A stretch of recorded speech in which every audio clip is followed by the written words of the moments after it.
우리가 지금까지 복 시리즈를 쭉 얘기를 했는데요. 이제 하나님 우리에게 복 주시는 분, 이걸 우리가 좀 온전하게 알게 되죠. 그런데 이제 우리 교회 다니시는 분들은 이제 복 그러면 이제 다른 교회 다니는 분들은 이걸 아주 쉽게 생각을 해요. 아주 쉽게 복을. 근데 이제 우리 교회 다니는 분들은 복 그러면 어렵게 생각해요. 왜 어렵게 생각하냐면 이제 다른 교회 다니는 사람들은 복 그러면 이게 뭐가 이제 큰 덩어리가 나에게 쏟아지는 거 이렇게 생각하는데 우리 교회 교인들은 어렵게 생각해요. 이제 그게 아닌 것 같은데 그거라고 또 얘기하기는 그렇고 아니라면 뭐가 봅니까? 여러분이 생각하기에는 이제 돈이 많은 거, 뭐 건강한 거, 또 오래 사는 거, 자녀들이 잘 되는 거, 또 명예, 뭐 지식 이런 것들 복이라고 생각하시잖아요. 그렇죠? 아멘. 솔직히 얘기하세요. 네. 오늘 이 시간에 딱 가놓고 얘기합시다. 이거 다 복이에요, 아니에요? 복이에요. 근데 왜 아멘도 별로 안 했어요? 아멘. 이거 여러분이 생각에 다 복이라고 한단 말이에요. 그런데 이제 설교를 듣다 보면 뭐 영생이니 구원이니 천국이니 예수님을 위하여 뭐 죽는 거, 믿음, 뭐 사랑, 나눔, 뭐 섬김 뭐 이런 것들을 이제 복이라고 하니까 이거 뭐 아니라고 할 수도 없고 그렇다고 뭐 이거를 복이라고 하자니 참 시원찮은 것 같고 그래서 이제 적당하게 눈치를 이제 살피는 거죠. 뭐냐면 여기서는 뭐 영생, 구원, 천국 이런 걸 이제 복이라고 그래서 아멘 하고 그리고 이제 밖에 나가서는 내가 생각하는 복이라는 것들이 있잖아요. 여러분들이 아까 아멘이라고 했던 거 그런 것들을 이제 열심히 찾아보는 거죠. 열심히 찾아서 이제 내가 가져보는 거예요.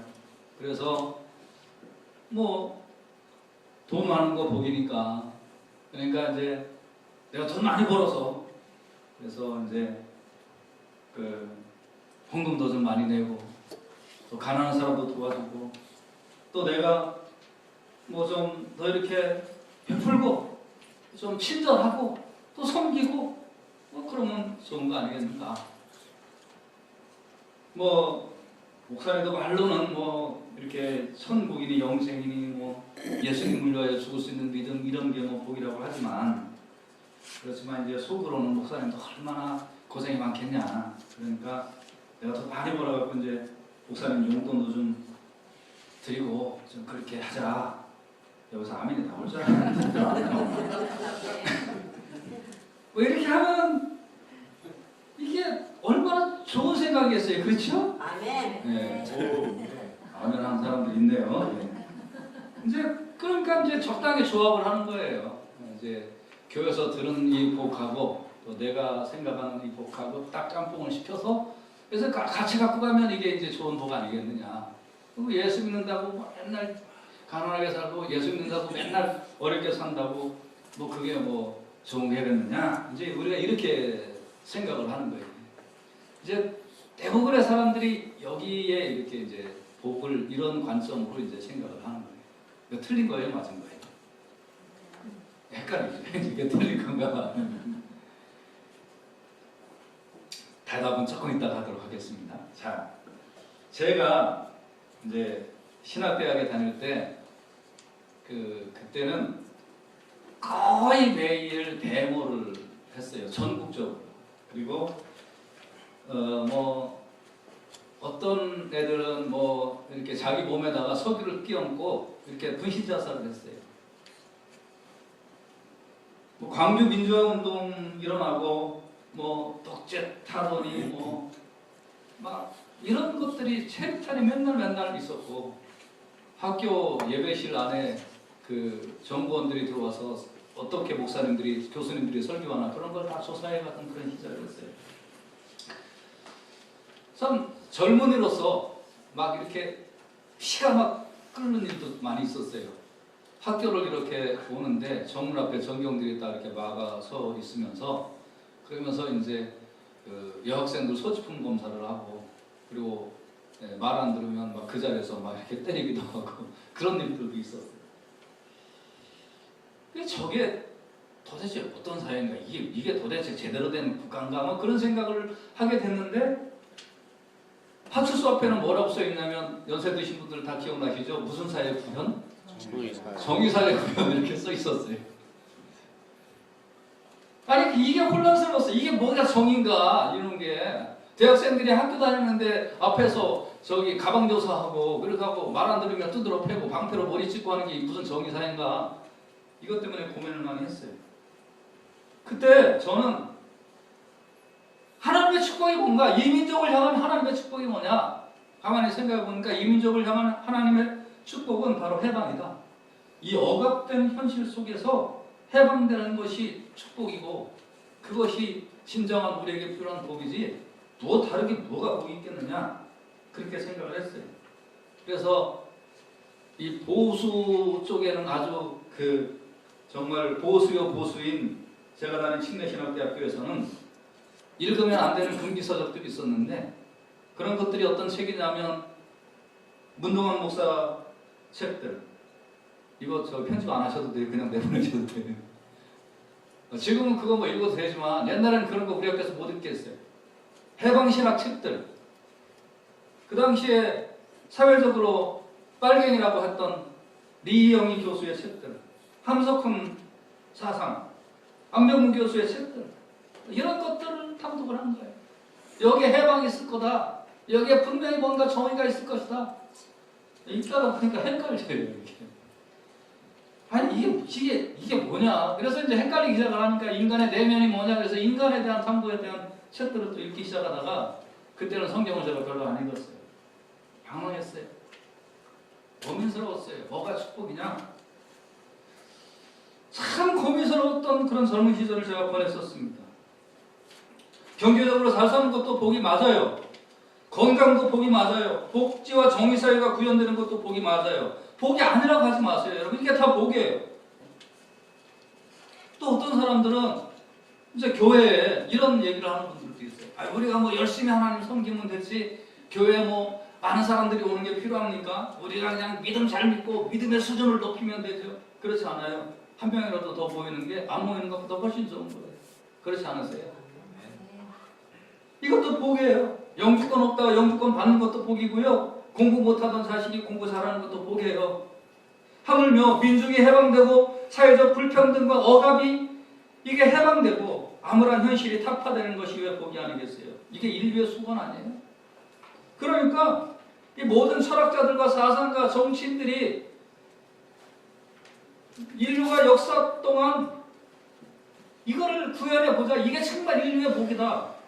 그래서 수천만 명을 죽여서라도 그런 사회를 만들어보자고 했던 것이 공산주의 사회 아니에요? 공산주의 사상이잖아요.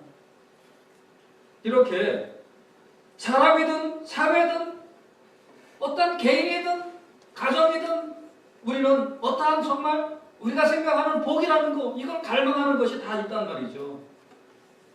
여러분들이 지금 마음속에 품고 있는 복이라고 하는 것들을 이거 없어도 돼. 그렇게 한 순간부터 여러분 삶의 열정이 없는 사람들인 거예요. 그 다음부터 여러분은 숨만 쉬고 아무것도 못하는 사람들인 거예요. 사람은 죽을 때까지 어떤 복이라는 것에 대한 열망과 갈증을 다 가지고 있는 거예요. 개인적으로나 사회적으로나 국가적으로나 사상적으로나. 아니라고 하지 마세요.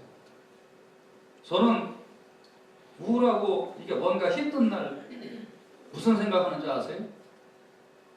제가 좀 힘든 날 무슨 생각하는지 아세요? 저한테 전혀 관심이 없으세요? 어떤 분은 제가 힘들고 우울한 날 뭐 나팔 소리와 함께 예수님 다시 오시고 내가 천국 가는 거 그거 생각하는 줄 아는데 그것도 생각해요. 근데 제가 우울하고 힘든 날 그 생각도 하지만 무슨 생각도 안 하는 줄 아세요? 가끔 가다가 커피 한 잔 마시면서 독한 하나 맞으면 진짜 좋겠다 그런 생각 한다니까. 근데 사진은 안 해요. 여러분, 개인이나 사회나 국가나 민족이나 내가 생각하는 어떤 복이라는 그 열망과 그 갈증이 누구나 다 있는데, 그런데 이 갈증과 이 열망이 내가 이걸 이루고 내가 이것을 만들어내고 내가 이 결과물을 가져서 내가 이거를 누려야 되겠다. 우리는 이런 쪽으로 해석을 한단 말이에요. 이런 쪽으로 그래서 내 손에 뭔가가 주어지면 그것이 복이다. 이렇게 생각을 하는 거예요. 그런데 결론부터 얘기하자면 정말 복은 뭐냐면 정말 복은 여러분 복을 갈망하는 거는 누구에게나 있는 자연스러운 거라고 그랬잖아요. 그렇죠? 사회나 개인이나 복을 갈망하는 건 정말 자연스러운 일인데 복을 갈망하는 것이 문제가 아니라 문제는 뭐냐면 복이 무엇인가 하는 걸 정확하게 아는 것이 중요한 거라는 거예요. 그 복이란 게 뭐냐면 하나님을 의지하고 하나님을 소망하는 것이 복이고요. 하나님 안에서 하나님으로 인하여 주어지는 어떠한 모든 상황들 그것이 복이라는 것을 여러분과 제가 꼭 깨닫기를 주님의 이름으로 부탁을 드립니다. 아멘. 아멘. 그래서 여러분 하나님을 소망하는데 하나님을 정말 사랑하고 하나님을 열망하는데 주어진 결과물이 가난하다면 어떻게 될까요? 그 복일까요? 아닐까요? 대답을 아직 좀 못하시는 상황이에요. 하나님을 사랑하고 하나님을 갈망하는데 부자라면 그거 복이 아니에요. 쉽게 생각하세요. 이제 여러분 대답 다 알았잖아요. 여러분과 제가요 결과물들은 중요한 게 아니에요. 하나님을 갈망하고 하나님을 열망하는데 근데 내가 아파도 그건 복이고요. 부자도 복이고요. 그건 가난해도 복이고요. 그건 실패해도 복이고요. 하나님을 열망하고 하나님을 사랑하는 것 속에서 나타나는 모든 것들이 하나님께서 나에게 허락하신 것이라면 그것들이 다 복이라는 사실을 여러분은 꼭 믿고 받아들이고 의지할 수 있기를 주님의 이름으로 축원해 드립니다. 하나님을 소망하는데 가난한 나라가 있다고요? 그 복이에요, 여러분.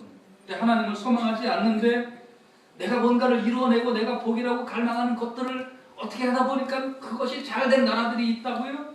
그게 복이라고요? 그 복 아니에요. 그 저주예요. 그래서 사실 지금 되어가는 미국이나 일본 같은 저런 나라들이 또 지금의 유럽에 있는 나라들이 정말 복받은 나라일까 고민해 봅니다. 하나님을 잃어가고 있는데 물질적으로 풍요하다? 복이 아니라 저주예요. 그래서 여러분과 저는요 정말 하나님을 소망하고 하나님을 의지하고 하나님을 갈망함으로 복이 임하는 여러분과 제가 되시기를 주님의 이름으로 축원해 드립니다. 아멘. 여러분 그래서 이제 내가 가지고 있는 복이라고 생각하는 그 갈망 이런 것들이 나에게 채워지면 그것이 복이라고 생각하고 그것을 찾으려니까 이 복이라는 것들은 사람을 통하여 오게 되고 이 복이라는 것은 나하고 관계 있는 그런 옆에 있는 사람들 속에서 내가 갈망하는 이런 복들이 나에게 다가온다고 믿고 사람을 의지하고 사람한테 비유 맞추고 사람을 어떻게 보면 잘 정말 해서 내가 원하는 복이라는 걸 받아내고 말 거야 라는 것들이 모든 세상 사람들이 다 가지고 있는 공통적인 특징이라는 거예요. 그런데 성경은 그렇게 말씀하고 있지 않아요. 성경은 도울 힘이 없는 인생을 의지하지 마라.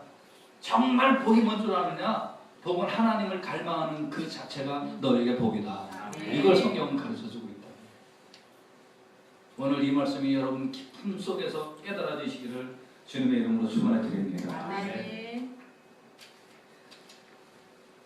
그래서 사람들은 이제 자기가 가질 수 있는 복, 자기가 열망하는 그 복을 채워줄 수 있는 그런 존재가 사람이라고 보기 때문에 그 사람을 중요시 여기는 거죠. 그래서 우리는 이런 말을 많이 하잖아요. 줄을 잘 서야 돼. 뭐를 잘 서야 된다고요? 줄을 잘 서야 돼. 인맥의 힘이다. 맞는 말이에요. 그렇죠?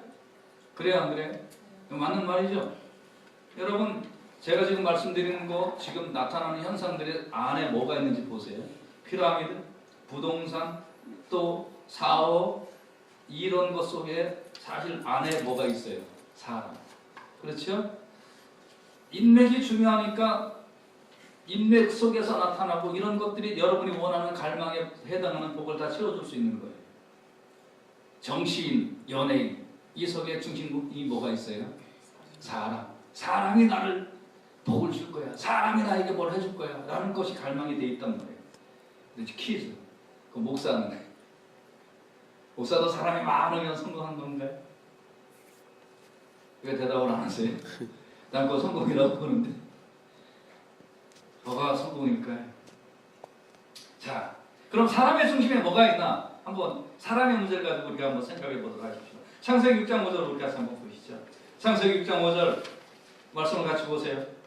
시작. 여호와께서 사람의 죄악이 세상의 갈팡과 그의 마음으로 생각하는 모든 계획이 항상 악할 뿐임을 보시고. 사람의 마음속에 있는 것이 다 악한데 사람이 어찌 나에게 복을 갖다 줄 수 있겠습니까? 마태복음 15장 19절 한번 다시 보세요. 같이 말씀을 보십시다. 시작.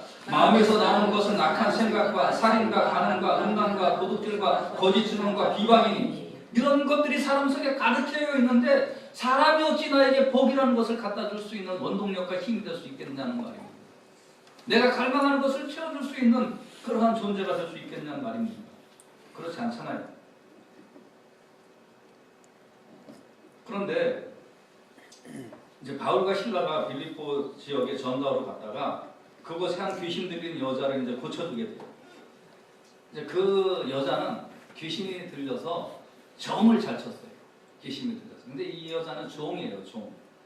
근데 이 여자가 점을 치고서 얻은 그 돈은 누구에게로 돌아갈까요? 주인한테 가겠죠. 그렇죠? 그런데 이 여자가 귀신 들리니까 점을 기가 막히게 치는 거예요. 너같이 잘 맞춰요? 귀신같이. 귀신같이 잘 맞추는 거예요. 그래서 여러분 점은 잘 칠수록 그 누구한테 치는 건지 아세요? 귀신이 여러분 가르쳐 주는 거예요. 대명천지에 귀신이 어디 있냐고 그런 소리 하지 마세요. 귀신 분명히 있어요. 성경에도 증언하고 있고요. 그리고 저도 체험을 많이 해봤어요. 그런데 바울과 실라가 그 여자를 향하여 기도하고 그 귀신이 떠났어요. 귀신이 떠나니까 그 여자는 더 이상 점을 칠 수가 없는 거예요. 그러니까 주인은 자기의 소득원이 끊어지는 것을 알고 바울과 실라를 고소를 했습니다. 그래서 바울과 실라는 매를 맞고 빌립보 감옥에 이제 갇히게 되었습니다. 그런데 바울과 실라가 뭐 잘못한 게 있어요 지금? 이 불쌍한 여인을 귀신 들려서 이렇게 인생답게 살지 못하는 이 여인을 기도해서 고쳐줬는데 뭐 잘못했냐고요? 그런데 매를 맞고 감옥에 갇혀있단 말이에요. 근데 바울과 실라가 이때 하나님 앞에 감사와 기도와 찬송을 하고 있는 거예요. 얻어맞은 자국을 만져가면서 하나님 감사합니다 찬양하고 있는 거예요. 옛날에는 좀 무식한 일이 좀 많이 있었는데요. 제 친구가 고등학교 다닐 때 이제 산악반에 들어갔었어요. 근데 1학년, 2학년 초까지 산악반을 다니다 보니까 매주마다 산에 가는 거예요. 그러니까 이 친구가 이제 어느 날 2학년 때, 고등학교 2학년 때쯤에 정신을 차리고 산악반 탈퇴하겠다고, 나 이제 대학 공부해서 대학 가겠다고, 그리고 이제 산악반을 탈퇴를 하니까 야구방망이를 그 3학년 고참이 딱 갖고 있으면서 너 산악반 탈퇴하려면 법칙이 있는데 법칙이 뭔지 아냐? 법칙이 뭡니까? 이 야구방망이로 엉덩이 40대 맞는 거다. 이거 맞고 탈퇴할래? 아니면 그냥 산악반 들어갈 그 활동할래? 맞고 탈퇴하겠습니다. 그래서 그 친구가 그날 엎드려 뻗쳐서 야구방망이로 40대를 맞았어요. 그 친구가 40대를 맞고서 저하고 절친한 친구였는데 엉덩이 이제 이렇게 나중에 벌써 제가 거즈로 이렇게 만져주고 뭐 이제 뭐 그렇게 하는 거 나중에 얘가 보니까 일주일 넘게 앉지를 못해요. 앉지를. 엉덩이 40대 그 야구방망이 맞아. 시뻘겋게 멍이 들었다 못해. 아주 시퍼래요. 이를 악물고 맞은 거죠. 여러분 감사가 나옵니까? 감옥에서 얻어맞고 감옥에 갇혀 있는데 감사가 나옵니까? 이때. 근데 바울과 실라가 하나님을 찬양하는 거예요. 사도행전 16장 25절을 보세요. 밤중쯤 되어 바울과 실라가 기도하고 하나님을 찬미하며 죄수들이 듣더라 그랬어요. 이게 가능한 일이겠습니까? 이거 완전히 미친 사람이죠. 정신 나간 사람이죠. 이거 어찌 찬양하고 감사해야 될 대상이란 말입니까? 이 상황이. 그런데 바울과 실라가 찬양할 때 어떻게 되었냐면 옥문이 열리고 진리가 난 거예요. 이 기회에 바울과 실라가 자기 자신을 의지하거나 사람을 의지하거나 정말 하나님을 의지하지 않는 사람이었다면 도망갔을 거 아니에요. 다른 죄수들과 함께 탈옥했을 거 아니에요. 아, 이건 하나님의 뜻이다. 내가 죄가 없는 것을 증명하고자 하는 하나님의 뜻이다 하고 탈옥했을 거 아니에요. 그러나 소망을 하나님 앞에 두고 하나님을 가까이 하는 것이 복이다. 하나님 나를 이곳으로 인도하셨으면 여기서 뭔가 일이 있을 거다 하고 다른 죄수들도 탈옥하지 말라고 안전시키고 그리고 자기도 탈옥을 안 했어요. 그 교도소장이 이제 막 난리가 났는데 보니까 밤중에 죄수들이 다 타락했을 거라고 생각하고 칼을 빼서 자결하려고 그러니까 자결하지 마세요. 자살하지 마세요. 나 여기 있어요. 다른 죄수들도 다 여기 있어요. 그러니까 이게 보통 일이 아니거든요. 바울과 실라를 데려다가 씻기고 그리고 당신 뭐 하는 사람들입니까? 우리는 하나님 믿는 사람입니다. 하나님을 소망하는 사람입니다. 그렇습니까? 그럼 나도 당신이 믿는 하나님을 믿겠습니다. 이렇게 하고 다 전도하는 역사가 일어났단 말이에요. 여러분, 결국 신앙이라는 것은 무엇이냐면 주어진 결과물들이 나에게 얼마나 유익하냐, 아니면 사람을 통하여 나에게 얼마나 많은 유익한 것들이 주어질 수 있느냐, 그거를 바라보는 것이 신앙이 아니고요. 신앙은 어떤 상황과 어떤 형편이 되더라도 내가 정말 하나님을 갈망하고 하나님을 소망할 수 있느냐, 이것이 신앙이에요. 아멘.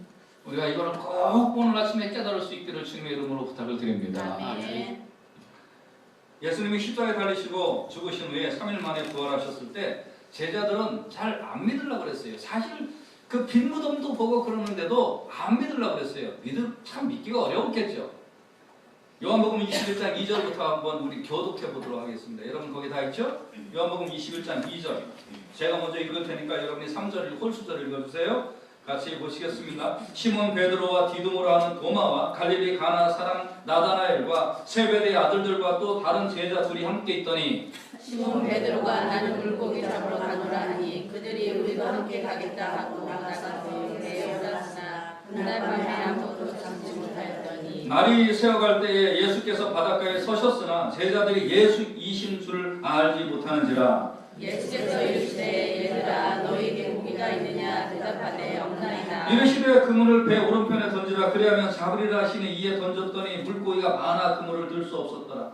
다시 무슨 얘기냐면 이제 이 베드로가 그냥 허탄한 거예요. 내가 3년 동안이나 예수님을 따라다녔는데 예수님 부활했다고 하는데 못 믿겠는 거예요. 도대체 못 믿겠는 거예요. 그래서 베드로가 나는 물고기 잡으러 가겠다. 내 옛날 직업이 물고기 잡는 거 어부였지 않느냐. 내가 이 세상에서 제일 잘할 수 있는 것이 있는데 그것이 뭐냐면 물고기 잡는 거다. 그래서 베드로가 이제 갈릴리에 가서 그물을 던진 거예요. 밤새도록 그물을 던졌지만 아무것도 잡지 못했어요. 저쪽 해변가에 어떤 사람이 서 있는데 그냥 사람이거니 생각하고 예수님인지도 몰랐어요. 거기 당신들 물고기 잡던데 물고기 잡았습니까? 없습니다. 물고기 한 마리도 못 잡았습니다. 오늘 땡이에요, 땡. 새벽이 됐어요. 그래? 그러면 배 오른편에 그물을 던지시오.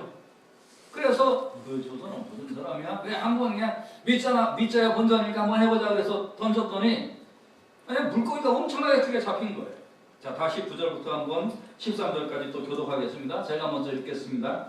육지에 올라보니 숯불이 있는데 그 위에 생선이 놓였고 떡도 있더라. 예수께서 이르시되 지금 작은 생선을 좀 가져오라 하시니 시몬 베드로가 올라가서 그물을 육지에 끌어올리니 가득히 찬 큰 물고기가 153마리라 이같이 많으나 그물이 찢어지지 아니하였더라. 예수께서 이르시되 와서 조반을 먹으라 하시니 제자들이 주님이신 줄 알고 당신님이나 당신이 묻는 자가 없다. 13절 같이 예수께서 가셔서 떡을 가져다가 그들에게 주시고 생선도 그와 같이 하십니다. 아멘. 그래서 이제 육지에 저 물고기를 잡았으니까 육지에 왔단 말이에요. 보니까 아까 얘기했던 이 청년이 숯불을 펴놓고 생선이 있고 떡도 그 위에 있는 거예요. 당신들이 잡은 생선을 좀 갖고 와라. 그래서 이제 갖고 와서 봤는데 보니까 이때 이제 예수님인 걸 안 거예요. 아, 예수님이구나. 내가 3년 동안 따라다녔던 예수님이구나. 그래서 물고기를 그물로 이제 잡아서 그걸 갖다 백사장부에다 펼쳐놓은 거예요. 쉬어보니까 153마리였어요. 당신 누굽니까? 아무도 못 물어본 거예요. 예수님인 줄 아는 거예요. 그래서 이거 먹어라 하고 예수님이 그 생선을 주신 거예요. 그리고 떡도 먹어라.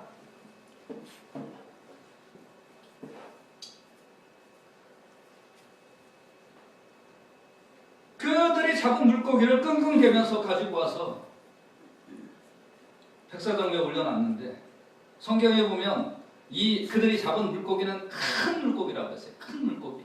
원어를 살펴보니까 이것도 큰 물고기예요. 아마 얼마나 컸는지 모르겠어요. 근데 예수님이 숯불 위에다가 생선으로 이미 제자들에게 숯불 위에다가 주시려고 구웠던 그 물고기는 요만한 조그만한 물고기예요. 그러니까 그냥 반찬용 물고기란 말이에요. 그런데 여기서 예수님이 심각한 질문을 하나 하세요. 요한복음 21장 15절 한번 보세요. 같이 한번 보십시다. 같이 한번 읽어보십시다. 시작. 그들이 조만 먹은 후에 예수께서 시몬 베드로에게 이르시되 요한의 아들 시몬아, 네가 이 사람들보다 나를 더 사랑하느냐 하시니 이르되 주님 그러하시나이다. 내가 주님을 사랑하는 줄 주님께서 아시나이다. 이르시되 내 어린 양을 먹이라 하시니. 아멘. 12절에 예수님 뭐라고 말씀하셨냐면 와서 조반을 먹어라 라고 말씀을 하신 거예요. 저는 물고기 쪽에는 잘 몰라요. 바닷가에는 가본 적이 거의 없어요.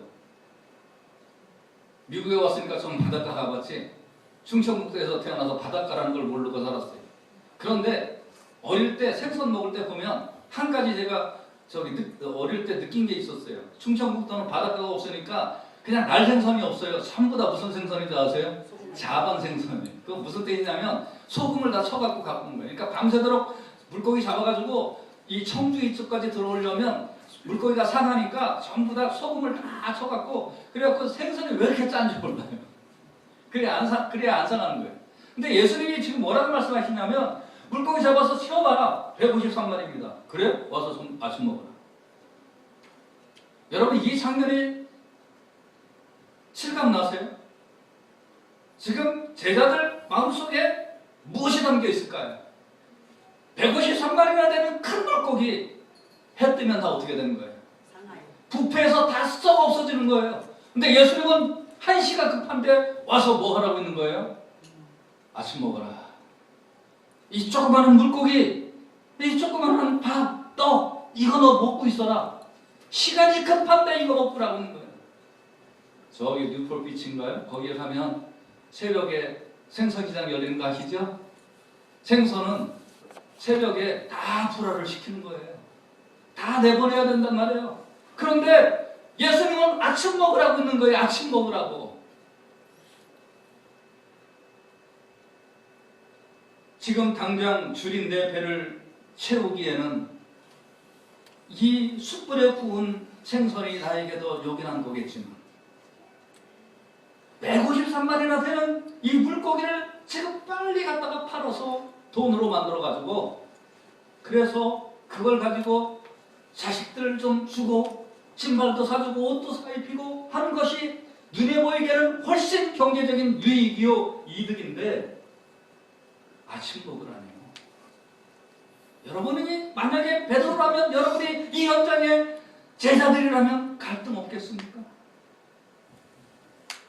고민 없겠습니까? 그런데 15절에 보면 예수님이 베드로에게 말씀하시기를 네가 이 사람들보다 나를 더 사랑하느냐? 여기서 사람들이라고 번역된 거는요, 그건 나중에 또 제가 자세하게 설명할게요. 아무튼 여기서는 이 물고기를 사람들이라고 얘기한 거거든요.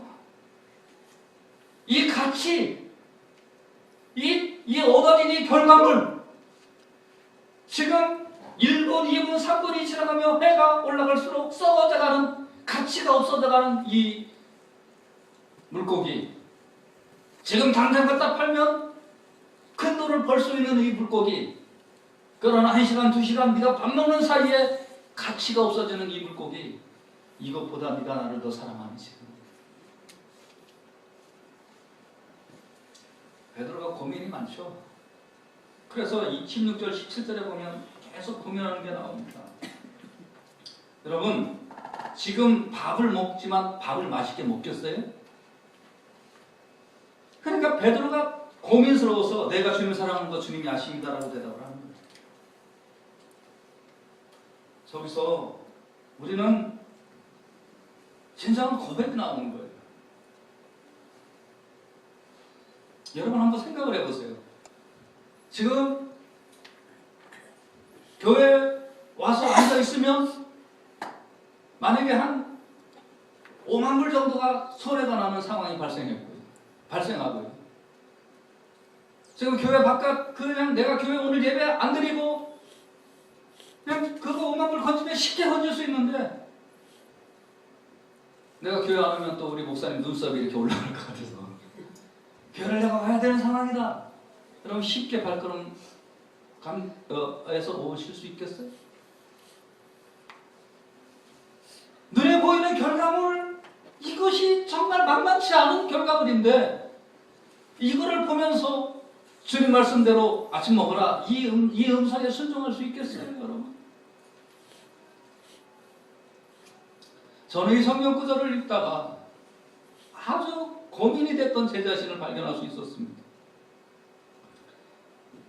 목회 초기가 아니라 제가 어느 교회에 잠깐 미국에 와서 한 1년 정도 이제 교육 목사 생활을 할 때였는데 월요일부터 토요일까지 그냥 정말 주보에 써 있는 그대로 하늘이 노랗게 보일 정도로 일을 하고 그리고 이제 그럴 때였는데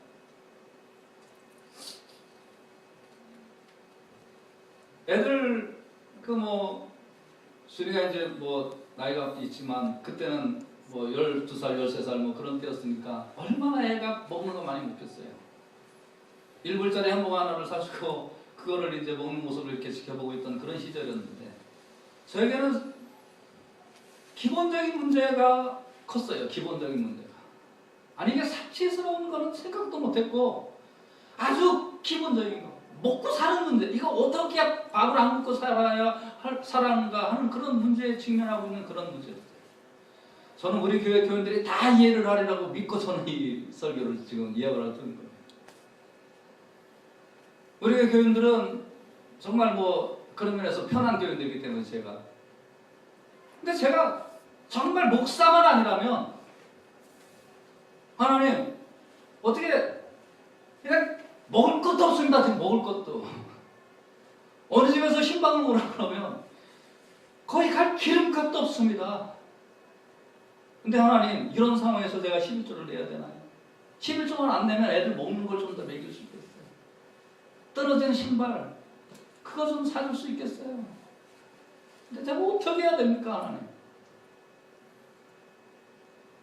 아니 저는 절규를 했었어요. 아주 절규를. 그런 시절에 이 말씀을 읽으면서 지금 베드로가 나는 물고기 잡으러 가노라 하는 것이 결코 다른 사람의 얘기가 아니었어요. 이 썩어가는 153마리의 물고기를 쳐다보면서 주님 말씀에 순종해서 밥을 먹는 이 베드로의 심정은 어땠을까?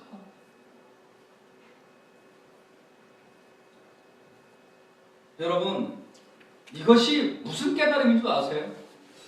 내가 축복이라고 생각하는 결과물들, 내가 가져야만 내 생활 속에 뭔가 있어야만 될 만한 그 결과물들, 이것들이 지금 네 눈앞에서 있는데 이것을 네가 선택할래? 아니면 내가 말한 이 작은 물고기로 너 내 말 순종하면서 너 지금 밥 먹을 수 있는 이 갈림길에 내가 주님 사랑합니다. 내가 주님 사랑합니다. 내가 주님 사랑합니다. 다시 말하면 내가 주님 갈망합니다. 내가 주님만이 나의 보인 것을 내가 다시 고백합니다. 이것들이 아니고 내가 주님이 나의 사랑의 대상이고 주님이 나의 축복의 대상인 것을 내가 고백합니다 하면서 밥을 먹을 수 있는 것, 이것이 여러분 진정한 축복이에요. 아멘. 근데 왜 축복인 줄 아세요? 내가 그거 가르쳐 드릴게요. 153마리 누가 잡게 했어요? 예수님이. 그러면 지금 이거 썩어가도 앞으로 잡게 하실 줄로 믿습니다. 아멘. 한번 또 생각을 해보세요, 여러분. 옛날에 라이터 있었습니까? 2000년 전에 숯불 성냥불 있었습니까? 없었습니까? 숯불 피우려면 어떻게 해야 되는 줄 아세요? 힘든 거예요. 불 피운다는 거. 보니까 예수님 물고기 잡은 것 같지도 않은데 옷차림 보니까 물고기가 있어. 옆에 보니까 뭐 이렇게 비비고 한 거 흔적도 없는데 숯불이 있어. 내가 따라다닌 저분이라면 없는 것을 잊게 하시는 분이고, 내가 따라다닌 저분이라면 안 잡아도 물고기 잡아서 나에게 주실 수 있는 분이고,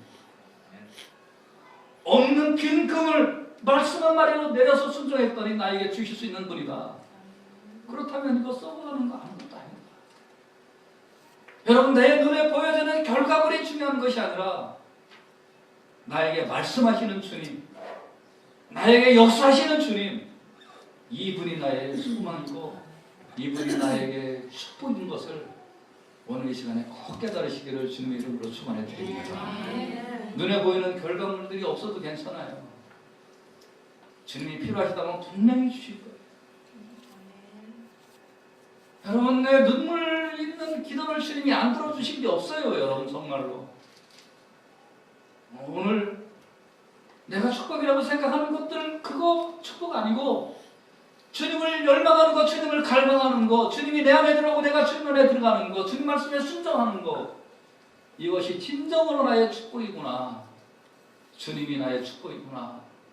오늘 꼭 이 말씀 깨달으시기를 주님의 이름으로 축원해 드립니다. 아멘. 아멘. 아멘. 고린도후서 1장 9절을 보시죠. 고린도후서 1장 9절 같이 보십시다. 시작. 우리는 우리 자신이 사형선고를 받은 줄 알았으니 이는 우리도 자기를 의지하지 말고 오직 죽은 자를 다시 살리시는 하나님만 의지하게 하십니다. 하나님만 의지하게 하는 이게 복이에요. 잠언 30장 5절 보세요. 시작. 하나님의 말씀은 다 순전하며 하나님은 그를 의지하는 자의 방패이십니다. 이 말씀 분명히 믿으십니까? 아멘. 결론을 보겠습니다. 시편 73편 28절 큰 소리로 같이 한번 읽어보시죠.